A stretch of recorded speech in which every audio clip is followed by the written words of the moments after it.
इस वक्त की बड़ी खबर, वैष्णो देवी मंदिर परिसर में भगदड़ में मृतक श्रद्धालुओं की संख्या 13 हो गई है। रेस्क्यू ऑपरेशन पूरी तरह खत्म हो गया है और यात्रा फिर से शुरू हो गई है। उपराज्यपाल मनोज सिन्हा ने जांच के आदेश दिए हैं। प्रधान सचिव गृह जांच समिति के अध्यक्ष होंगे। देर रात हुई भगदड़ में मरने वाले श्रद्धालुओं की संख्या 13 तक पहुंच गई है। राहत की बात यह है कि वहां पर अब यात्रा दोबारा सुचारू रूप से चल रही है। इंतजाम काफी बेहतर दिख रहे हैं, लेकिन देर रात अव्यवस्था हुई और अव्यवस्था की वजह से 13 लोगों की जान चली गई। कई यात्री घायल भी हुए हैं। उन श्रद्धालुओं को अस्पताल में भर्ती कराया गया है। बताया यह जा रहा है प्रशासन की ओर से कि श्रद्धालुओं के 2 गुटों के बीच झड़प हुई और इस वजह से यह हादसा हुआ है। और इस मामले पर ट्वीट किया है महबूबा मुफ्ती ने। वैष्णो देवी में हुए हादसे पर दुखी हूं और ना तो प्रशासन और ना ही पुलिस ने अपने कर्तव्यों का पालन किया। महबूबा मुफ्ती ने सवाल खड़े किए हैं। पुलिस अपने कर्तव्यों का पालन नहीं कर रही थी, इसकी जगह वो लोगों को चुप कराने की धमकी देने में लगे हैं। जान गंवाने वालों के प्रति संवेदना जताई है पीडीपी अध्यक्ष महबूबा मुफ्ती ने। साथ ही इस हादसे को लेकर के प्रशासन पर सवाल खड़े किए हैं। उन्होंने लिखा है, वैष्णो देवी में हुए दर्दनाक हादसे से मैं दुखी हूं और प्रशासन और पुलिस ने अपने कर्तव्यों का पालन नहीं किया है। इसकी जगह वो लोगों को चुप कराने और धमकी देने में लगे हैं। जान गंवाने वाले परिवारों के प्रति मेरी संवेदनाएं हैं। महबूबा मुफ्ती, उन्होंने इस हादसे पर दुख जताया है। साथ ही साथ प्रशासन के रवैये पर सवाल खड़े किए हैं। इस हादसे में एक घायल महिला किरण कुमार के पति रविंद्र कुमार हमारे साथ हैं। रविंद्र कुमार जी, यह हादसा निश्चित तौर पर आपके लिए काफी दुख भरा रहा है। इसको लेकर के आप क्या बताना चाहेंगे? किस तरह से आपने देखा था इस हादसे को?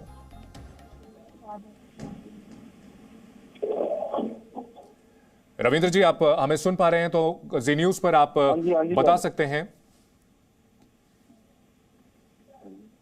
हेलो जी, आप हमें सुन पा रहे हैं रविंद्र जी? तो बताएं कि हादसे के दौरान क्या कुछ देखा आपने? हेलो रविंद्र कुमार जी, आप हमें सुन पा रहे हैं? हाँ जी सुन रहा हूँ जी। जी, अपना अनुभव बताएं। क्या हादसे के दौरान क्या गुजरी आप पर? हादसे के दौरान ये हादसा हुआ 2 बार। रात को 10:30 बजे हुआ, फिर हुआ ये 1:30 बजे रात को। जी, 10:30 बजे तो कोई घायल नहीं हुआ उसके अंदर। पहले ये धक्का मुक्की चल रही थी, ऊपर से पब्लिक आ रही थी, नीचे से आ रही थी। फिर दोबारा वो हुआ रात को 1:30-2 बजे के करीब में, जब हम भवन से वापसी कर रहे थे नीचे आने के लिए। तो जैसे हम नीचे उतरते हैं तो बैरों की चढ़ाई करने से पहले वो चढ़ाई आती है वहां से जी। जैसे जो नीचे से बंदे ऊपर जाते हैं उतरने के लिए, तो उनका बैलेंस ऐसे होता है। तो उन्होंने पुलिस वालों ने परली साइड से भी लाइन चला दी अपनी। जी, जो प्रशासन के लोग थे कम, दोनों साइड से लाइन चलाने के बावजूद आपसी टकराव हो गया कि जी। या तो इनको प्रशासन को देखना था कि पहले आने वाले को आने दिया जाए और फिर जाने दिया जाए किसी को। दोनों तरफ से लाइन चलाने पे ये हादसा हुआ वहां पे। जी, क्या प्रशासन के लोग वहां पर पर्याप्त संख्या में मौजूद नहीं थे? 50,000 मान लो लोग हैं वहाँ पे। 5-50 आदमी आप छोड़ दो, वो प्रशासन कहाँ से होगा जी वहाँ पे? जी, 50 बंदे को संभाल थोड़ी सकते नहीं पब्लिक को भी। जी। जब इनको पता था नए साल में इतनी भीड़ होगी तो इनको यात्रा पीछे अर्धकुंवारी पे कहीं भी रोक देनी चाहिए थी ना जी। ये यात्रा हो कि नहीं, पीछे वाले भी आते रहे, आगे वाले भी चलते रहे, इससे ही हादसा हो गया। रविंद्र कुमार जी, हादसे के बाद आप लोगों को राहत पहुंचाने के लिए क्या प्रशासन की ओर से सही कदम उठाए गए? प्रशासन की तरफ से जिनके साथ जो होना था, जो कुछ लोग 12-13 लोगों की वहीं पे मृत्यु होगी, भीड़ बहुत ज्यादा थी, उन सबको फिर बाद में डिस्पेंसरी में ले जाया गया। वहां से फिर हमारी गुड़िया तो ट्रांसफर कर दिया नारायणा में, जहाँ इनका हॉस्पिटल था, वहां पे एम्बुलेंस से भेजा गया। जी। रविंद्र जी, इस हादसे के लिए आप किसे जिम्मेदार मानते हैं? मैं सबसे ज्यादा प्रशासन को जिम्मेवार मानता हूँ। अगर ऑनलाइन यात्रा पर्ची टिकट जो ऑनलाइन बनती है तो इनको पता है कि इतने लोगों को हम संभाल पाएंगे, तो उतना ही इनको बुलाने चाहिए, उतने ही लोग। जी। रविंद्र जी, किरण जी की तबीयत अब कैसी है? क्या वो बात करने की स्थिति में है? अगर वो बात करने की स्थिति में हो ठीक है, जो बात कर सकती है तो हमसे बात कराएंगे क्या? वो अपना अनुभव बताएंगे? हाँ, बात करा देता हूँ जी, बात कराएं। हेलो जी, किरण जी, उम्मीद करते हैं कि आप अब जल्दी स्वस्थ हो जाएं। आप कल रात को किस तरह से हादसा हुआ बताएं हमारे दर्शकों को। जैसे कि हम सब मतलब भवन से आ रहे थे दर्शन करके वापस, तो सामने से भी भीड़ आ रही थी और इधर से भी, तो जी। बस नीचे आई थी हमारी पिछली तरफ, तो आगे से लोग आए तो पीछे वाले सब नीचे दब गए।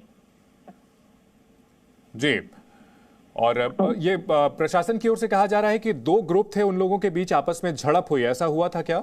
ऐसा कुछ नहीं देखा गया। 2 ग्रुप में लड़ाई होती, 5 लोगों में होती, 10 लोगों में हैंडल हो जाते हो। इतनी ज्यादा भीड़ आई थी, आगे से धक्का आया था, जी। बस कंट्रोल से बाहर थी भीड़, और कुछ लड़ाई झगड़ा तो कुछ नहीं था। जी। और क्या जो हादसे के बाद आप लोगों को इलाज उपलब्ध कराया गया वो पर्याप्त था, सही समय पर इलाज उपलब्ध कराया गया? हाँ जी, इलाज तो सही टाइम पर। जी। और जिस तरह बताया जा रहा है कि भीड़ जो है काफी ज्यादा थी सामान्य दिनों के मुकाबले, क्या ज्यादा भीड़ की वजह से हादसा हुआ? प्रशासन के लोग जो है वहां पर कम थे, इस वजह से हादसा हुआ? हाँ जी, प्रशासन के अब देखो हजारों लाखों आदमी है, उनको 10, 20, 25 आदमी थोड़ी हैंडल कर सकते हैं। जब सब कुछ हो गया उसके बाद फोर्स आई, पहले होनी चाहिए ना। जी बिल्कुल, ये हादसा हुआ है और अब जो हादसे के शिकार हुए किरण जी वो हमारे साथ बात कर रही हैं। वैष्णो देवी मंदिर में भगदड़ में 13 लोगों की जान चली गई है। ये बताएंगे कि कहां पर यह हादसा हुआ था, एग्जैक्ट वहां लोकेशन क्या थी? ये भवन से बाहर आने के बाद, जब इस साइड बैरो की साइड चढ़ाई से पहले। जी,